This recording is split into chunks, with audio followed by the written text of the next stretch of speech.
دینی اور ایمانی بھائیوں، آج کی دنیا میں جو سب سے بڑا کاروبار ہے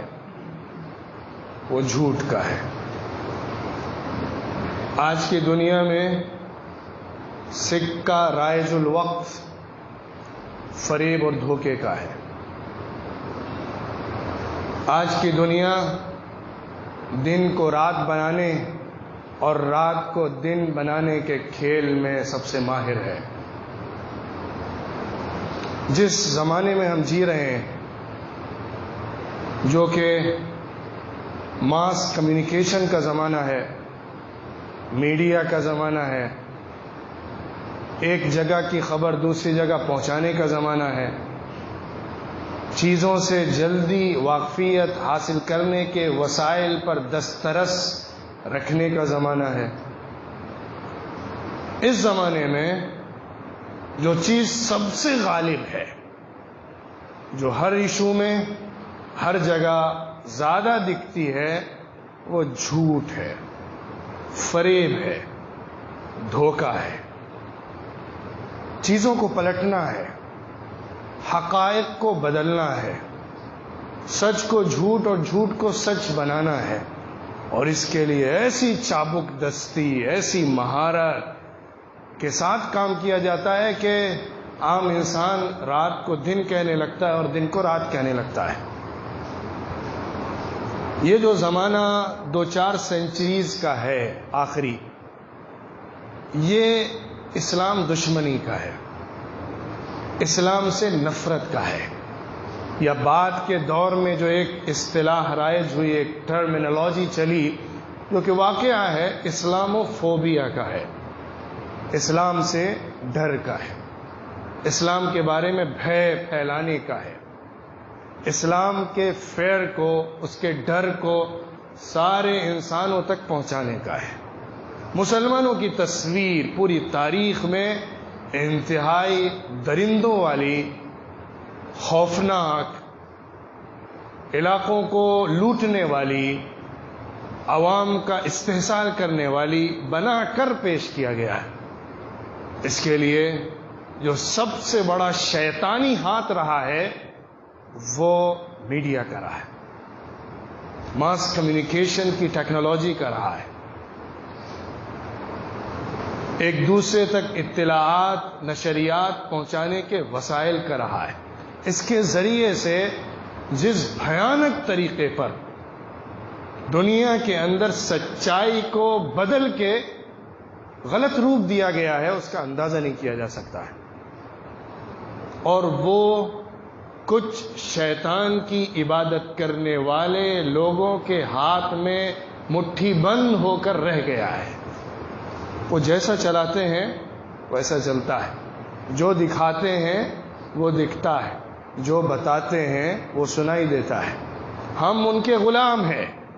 اور ہم اطلاعات میں ان کے رہین منت ہیں۔ یہ ہے وہ حقیقت جس کا کوئی انکار نہیں کر سکتا ہے۔ آج اسلام کی تصویر جس طرح بنا کر پیش کی گئی ہے کہ اسلام ظلم کا مذہب ہے، اسلام درندگی کا مذہب ہے، اسلام عورتوں کو ہراس کرنے کا مذہب ہے، اسلام اپنے قانون کی وجہ سے فریڈم آف اسپیچ کو مارنے کا مذہب ہے، اسلام آزادی کو چھیننے کا مذہب ہے، اسلام اگر آتا ہے تو انسان مجبور محض بن جاتا ہے، اسلامی اگر اصول کی روشنی میں لوگوں کو چلایا جاتا ہے تو اس کے بعد پھر عورتوں کو تعلیم سے محروم کر دیا جاتا ہے، اسکول اور کالجز کو بند کر دیا جاتا ہے، مردوں کو خاص عبادتوں پر مجبور کر کے محصور کر دیا جاتا ہے۔ اس طرح چنی اور چنا دسیوں قسم کا پروپیگنڈا اس طرح سے کیا گیا ہے کہ آج ہم مسلمان بھی مجبور ہیں یہ سوچنے پر شاید اسلام آئے گا، یا اسلام اپنی پوری طاقت کے ساتھ اگر کہیں آئے گا تو تو لوگ مجبور ہو جائیں گے، آزادی ختم ہو جائے گی، غلامی کی زندگی شروع ہو جائے گی، قتل کیا جائے گا، عورتوں کے گلے کاٹ دیے جائیں گے، اور چھوٹی چھوٹے گناہوں پر قتل اور موت کی سزائیں سنائی جائیں گی۔ یہ ایک ایسا بھیانک پروپیگنڈا ہے کہ اس کی زد میں غیر تو غیر ہم میں سے اچھے اچھے لوگ آ چکے ہیں، اور میں اللہ کو حاضر ناظر جان کے اسلامی تاریخ کو جتنا پڑھا ہے اس کی روشنی میں مسجد کے منبر پر کھڑے ہو کے اللہ کی قسم کھا کے اور ساری دنیا کے انسانوں کو اپنے لٹریچر کی روشنی میں چیلنج کرتے ہوئے کہتا ہوں کہ اسلام نے جتنا ظلم کو روکنے کی کوشش کی ہے اور دنیا کے اندر سے جتنا غلامی کو ختم کیا ہے اور جتنا پوری انسانی کو آزادی عطا کیا ہے، آج تک پوری انسانی تاریخ میں کوئی مذہب اس کا آدھا بھی نمونہ پیش نہیں کر سکتا ہے۔ یہ بات ایک تاریخی فیکٹ ہے، یہ کوئی جذباتی بیان نہیں ہے، یا کوئی مذہبی انسان ہونے کی حیثیت سے کوئی دعویٰ نہیں ہے۔ یہ ایک تاریخ کے طالب علم آج کی دنیا اور پچھلی دنیا کو دیکھنے والے انسان کی حیثیت سے ہر انصاف پسند اسکالر کا اصل نتیجہ ہے۔ آپ تھوڑا سا یاد کریے کہ جس وقت دنیا میں اسلام آیا تھا اس وقت دنیا کی پکچر کیا تھی؟ چاہے سپر پاور طاقتوں کو آپ دیکھیے یا عرب کے چھوٹے چھوٹے ٹریبس اور قبیلوں کو پڑھیے، دنیا ظلم کی آماجگاہ تھی، پیس ختم ہو چکا تھا، استبداد، جبر، ظلم کا راج تھا۔ ایک خاندان، ایک قبیلہ، چند لوگ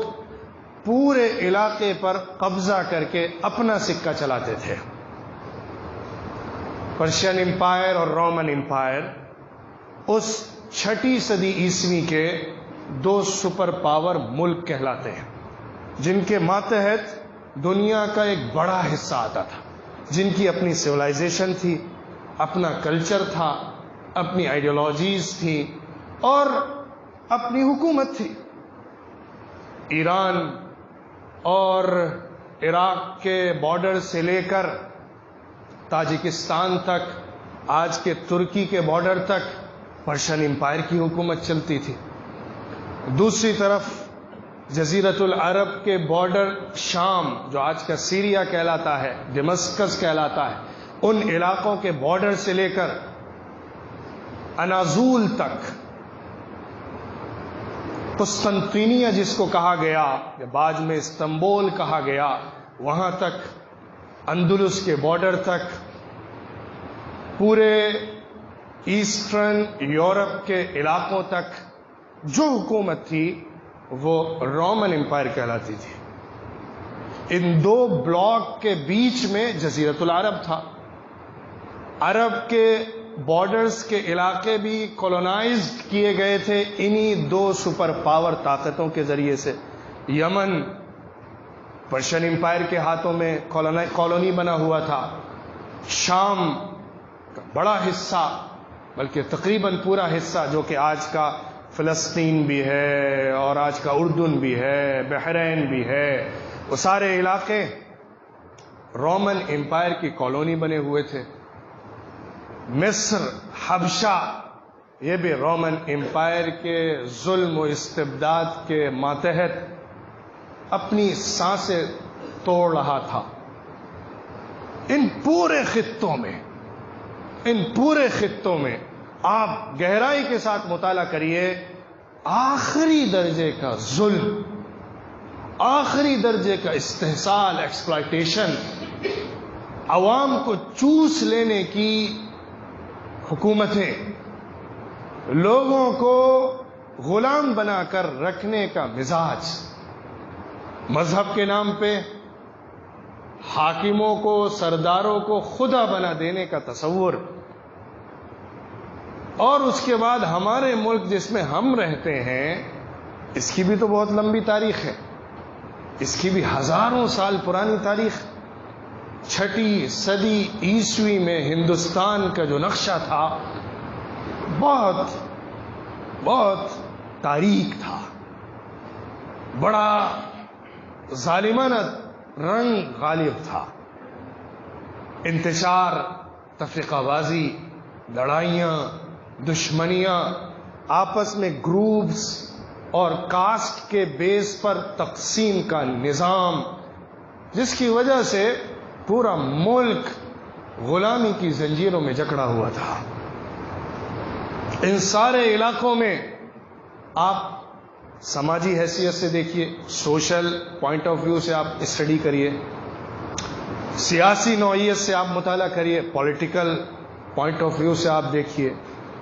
آپ معاشی حیثیت سے نظر ڈالیے، اکنامیکل پوائنٹ آف ویو سے آپ ان کی اسٹڈی کریے، دنیا کی بدترین تصویر آپ کی نگاہوں کے سامنے آ جائے گی، جس میں پورے امپائر کی دولت چند مٹھیوں میں بند تھی۔ ایک خاندان کے پاس پورے ملک کی دولت تھی، باقی سب غلام تھے جو کھیتیاں کرتے تھے، کسانی کرتے تھے، اور غلہ ان کے پیٹ کو بھرنے کے لیے پہنچاتے تھے۔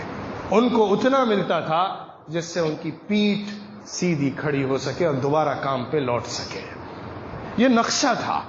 اور یہ کوئی ایگزیجریشن کر کے بات نہیں کی جا رہی ہے۔ آپ ایجپٹ کی تاریخ دیکھ لیجئے، حبشہ کی تاریخ دیکھ لیجئے، جہاں پہ مذہبی بنیاد پہ، سماجی بنیاد پہ، معاشی بنیاد پہ جو استحصال ہوا ہے اس کا تصور کرنا مشکل ہے۔ 7 سینچریز تک، 7 سینچریز شام کو پرشین امپائر نے غلام بنا کر رکھا اور بے پناہ استحصال کیا، کیونکہ عرب کا ملک تھا۔ ایجپٹ اور حبشہ، ایتھوپیا،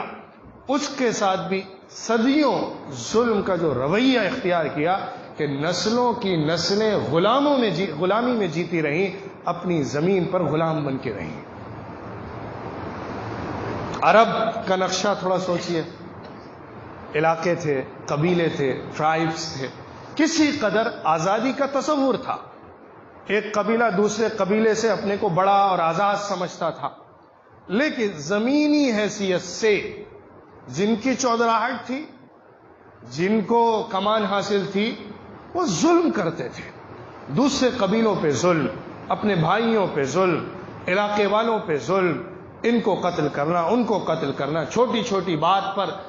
خون کی ندیاں بہا دینا۔ جو طاقتور ہے وہ کمزور پر غالب ہوتا تھا اور اس کو پیس کر رکھ دیتا تھا، بغیر وجہ کے، بغیر ویلڈ ریزن کے قبیلوں کو تاراج کر دیا جاتا تھا، خون کی ندیاں بہا دی جاتی تھی۔ یہ ایک نقشہ تھا۔ معاشی طور پر بھی، اکنامیکلی بھی وہ سب سے پیچھے تھے، اگرچہ ان کی تجارت، ان کا ٹریڈ پرشین امپائر سے لے کر رومن امپائر تک پھیلا ہوا تھا، یہاں سے سامان لے کر وہاں جانا، وہاں سے سامان لے کر ادھر آنا، یہ ان کا طریقہ تھا۔ لیکن ان حالات کے بیچ میں جب اسلام کا نور پھوٹا ہے، اس سیناریو کو سامنے رکھتے ہوئے محمد عربی صلی اللہ علیہ وسلم جس دین کو لے کر اٹھے ہیں اس کو سوچئے، اس نے کیا دیا، انسانیت کو کیا دیا؟ آیا ظلم کو پروموٹ کیا، ایک قبیلے کی حکومت کی جگہ دوسرے قبیلے کی حکومت کو مسلط کیا، ایک امپائر کی جگہ اپنا دوسرا امپائر سجایا، ایک خاندان کی جگہ دوسرے خاندان کو لا کے بٹھایا، یا ویلیوز، پلرز، فنڈامنٹلز، فاؤنڈیشنز کے بیس پر ایک نیا دنیا کو تصور عطا کیا، جس میں پہلی کنڈیشن، بنیادی اصول جسٹس کا تھا،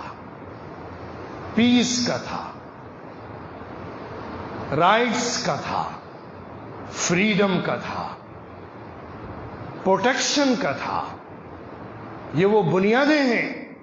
جن کے بیس پر مدینہ منورہ میں حضور اکرم صلی اللہ علیہ وسلم نے ریاست بنائی تھی۔ وہاں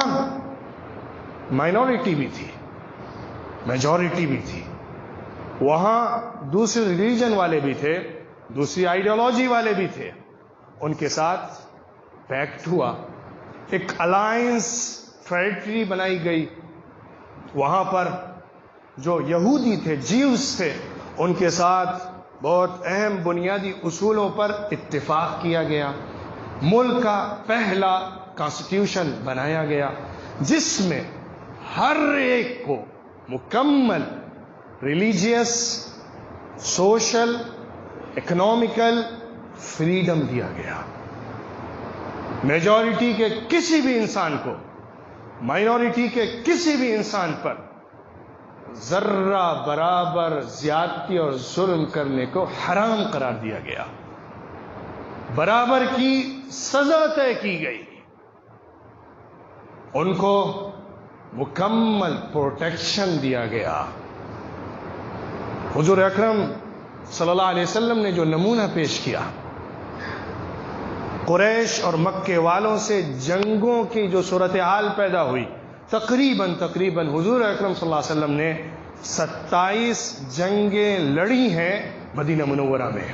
27 غزوات۔ آپ کو اندازہ ہے پوری تاریخ میں، پوری حضور اکرم صلی اللہ علیہ وسلم کی سیرت میں کتنے لوگ دنیا سے گئے ہیں جنگوں میں، کتنے لوگوں کا خون بہا ہے؟ سوچئے، آج کی دنیا کے چھوٹے سے ایک علاقے کے رائٹس کو تصور کر کے اندازہ لگائیے، آپ حیران ہو جائیں گے۔ مسلمان اور غیر مسلموں میں جو جنگیں ہوئی قریش سے مکہ مکرمہ میں یا دوسرے علاقوں میں جا کر،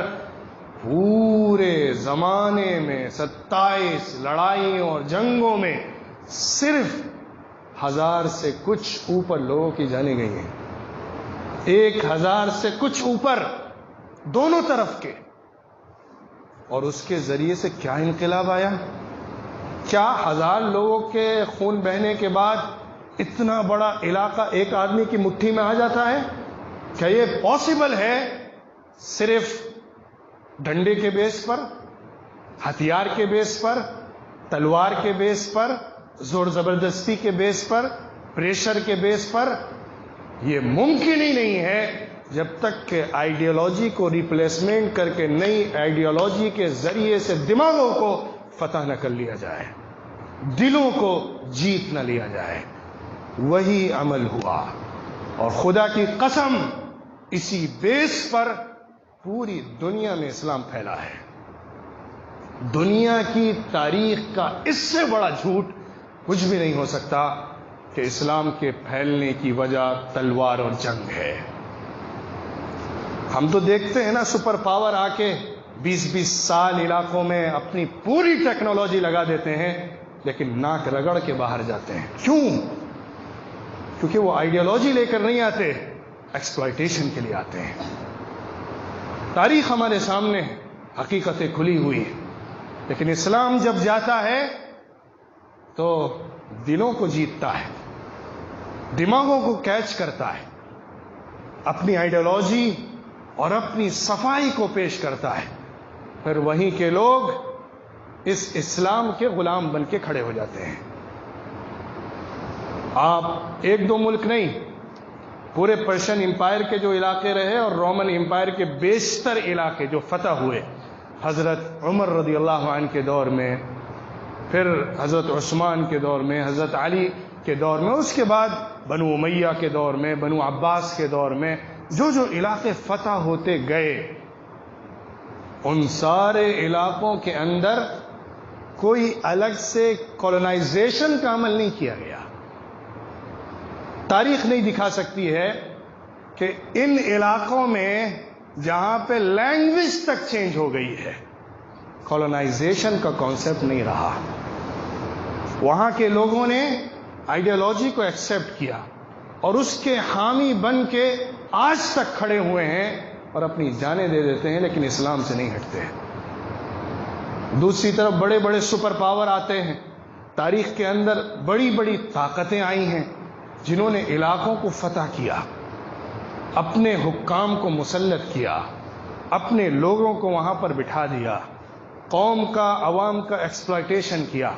لیکن وہاں کے عوام نے ان کو اٹھا کر پھینکا، واپس پلٹایا، ان کے تختے کو الٹا، ان کو بھگایا۔ اسلام کی کیا بات تھی کہ پوری دنیا میں پہنچتا رہا، واپس کہیں سے نہیں آیا، پھیلا، آگے ہی بڑھا۔ اس کی وجہ کیا تلوار کا زور ہو سکتا ہے؟ وہ تو 100 سال رہے گا نا، یہاں تو 20 سال میں اکھڑ جاتے ہیں سپر پاور، 100 سال تک رہے گا تلوار کا زور، 200 سال تک رہے گا تلوار کا زور۔ حکومتیں چینج ہوتی رہیں، قبیلے بدلتے رہے، کبھی یہ قبیلہ حکومت کر رہا ہے، کبھی وہ کر رہا ہے، کبھی یہ خاندان، کبھی دوسرا خاندان، لیکن کیا بات ہے کہ لوگ اس پوائنٹ آف ویو پر متفق ہیں کہ ہم اسلام کے لیے کھڑے ہیں، کیونکہ اسلام آئیڈیالوجی کو دیتا ہے جس کے بیس پر پورا کلچر بدل جاتا ہے، سویلائزیشن چینج ہو جاتی ہے، کیونکہ اسلام صرف کچھ خاص عبادتوں کو پورا کر دینے کا مذہب نہیں ہے جیسا کہ کرسچینٹی ہے۔ اتوار میں سنیچر میں جا کے چرچ میں کھڑے ہو جاؤ، تھوڑے سے پوجا پاٹ کے عمل کر لو، اس کے بعد تم آزاد ہو۔ اسلام پوری زندگی کو گورن کرتا ہے، اسلام پوری انسانی نظام حیات کو اپنی رہنمائی عطا کرتا ہے۔ تو جہاں بھی اسلام جاتا ہے وہ اپنے کلچر، اپنی سویلائزیشن، اپنے پورے سسٹم کے ساتھ جاتا ہے اور اس کے بیس پر انسان کے دل و دماغ کو بدل دیتا ہے۔ آج کی دنیا اسی سے ڈرتی ہے، آج کی دنیا اسی سے ڈرتی ہے۔ اس کو ڈر نہ تلواروں کا ہے، نہ کسی خاص گروپ کے غلبے کا ہے، ان کو ڈر اس آئیڈیالوجی کے دوبارہ سے جیت جانے کا ہے۔ اسی لیے اس کے خلاف جو پروپیگنڈا کر سکتے ہیں وہ پروپیگنڈا مہم چلتی ہے اور اسلام کو بدنام کیا جاتا ہے۔ حضور اکرم صلی اللہ علیہ وسلم سے زیادہ رحمت کا دین دینے والا اور لڑائیوں میں بھی رحمت کو پیش کرنے والا پوری انسانی تاریخ میں آج تک کوئی نہیں آیا ہے۔ کوئی مذہب، کوئی سویلائزیشن، کوئی کنٹری اگر ان جیسا نمونہ پیش کر دے تو ہم اپنی ہار کو تسلیم کر لیں گے۔ غیروں نے مانا ہے، دوسروں نے تسلیم کیا ہے کہ محمد صلی اللہ علیہ وسلم جیسا انفلوئنس رکھنے والا، مرسی دینے والا انسانی تاریخ میں کوئی نہیں آیا ہے۔ اللہ نے قرآن میں اصول دیا، اگر تمہارے ساتھ کوئی زیادتی کرتا ہے، تمہارے اوپر کوئی ظلم کرتا ہے تو تمہیں بدلے میں اس کو اس کے ظلم کے برابر بدلہ دینے کا حق ہے، لیکن اگر 1 انچ بھی آگے بڑھے تو اللہ کی طرف سے تمہاری پکڑ ہے۔ کسی نے 1 تھپڑ مارا،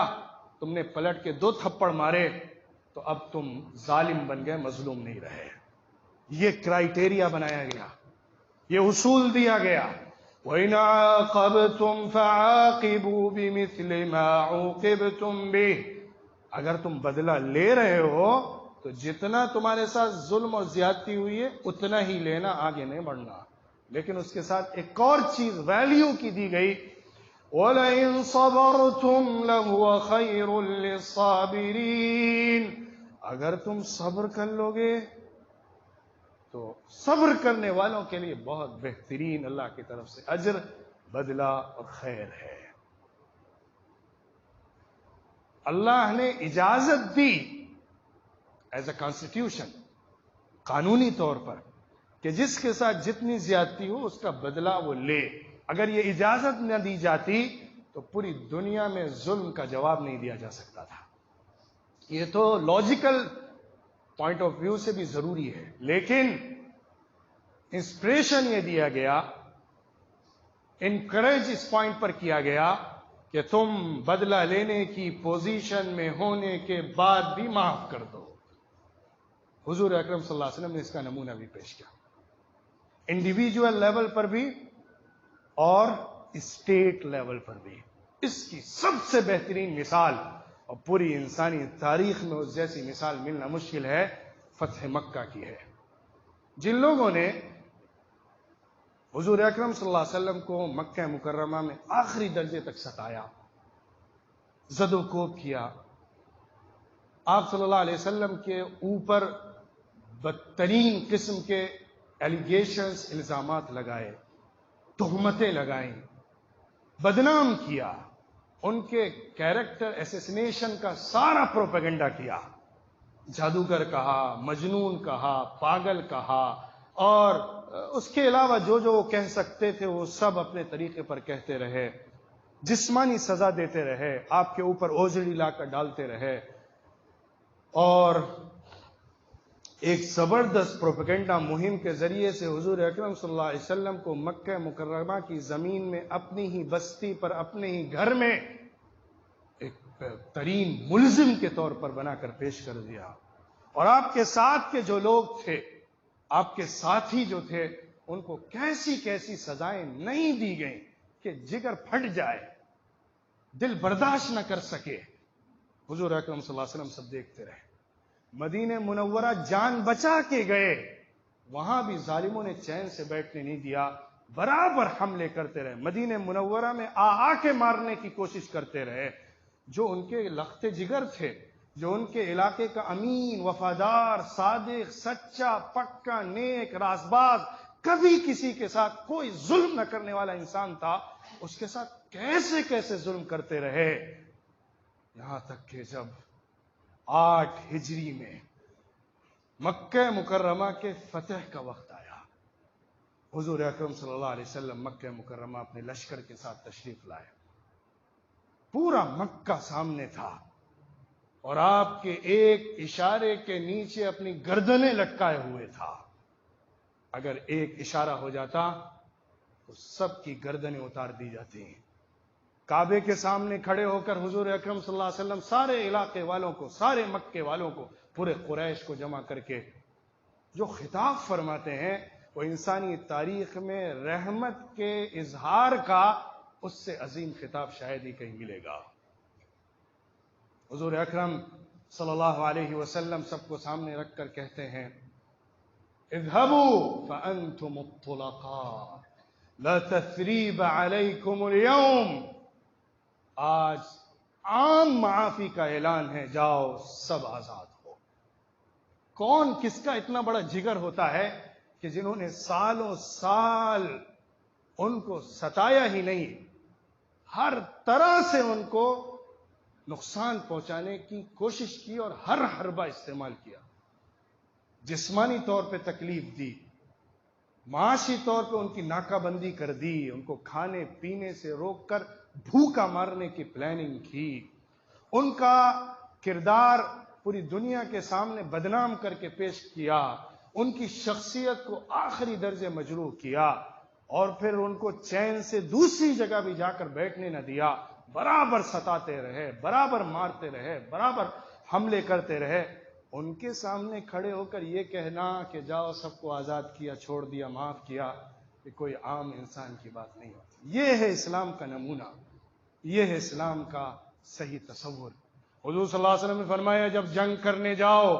تو دیکھو صرف ان سے لڑنا جو تم سے لڑ رہے ہیں، اگر کہیں بھی جنگ ہو جائے تو عام اٹیک کا حکم نہیں ہے۔ آج کے زمانے کی جو میزائل داغے جاتے ہیں، علاقوں کے علاقوں کو مارا جاتا ہے، بستیوں کو اجاڑا جاتا ہے، اسلام اس کو حرام سمجھتا ہے۔ اسلام نے یہ پیغام دیا ہے، اگر کسی سے جنگ ہو بھی رہی ہے جو تمہارا دشمن ہے تو صرف آرمی سے لڑنا ہے، عام سیویلینز کو نہیں مارنا ہے، عورتوں پر ہاتھ نہیں اٹھانا ہے، بوڑھوں کو ذرا بھی تکلیف نہیں دینا ہے، جو اپنے مندروں میں، پوجا کے گھروں میں اور عبادت کی جگہوں میں عبادتیں کر رہے ہیں ان کو نہیں مارنا ہے، پبلک پراپرٹی کو نقصان نہیں پہنچانا ہے، پیڑوں کو نہیں کاٹنا ہے، علاقے کو بیکار نہیں بنانا ہے، صرف لڑنے والوں سے لڑنا ہے۔ آج کی دنیا جو بہت ماڈرن دنیا ہے، کیا اس نمونے کو پیش کر سکتی ہے؟ جو بڑی دہائیاں دیتی ہے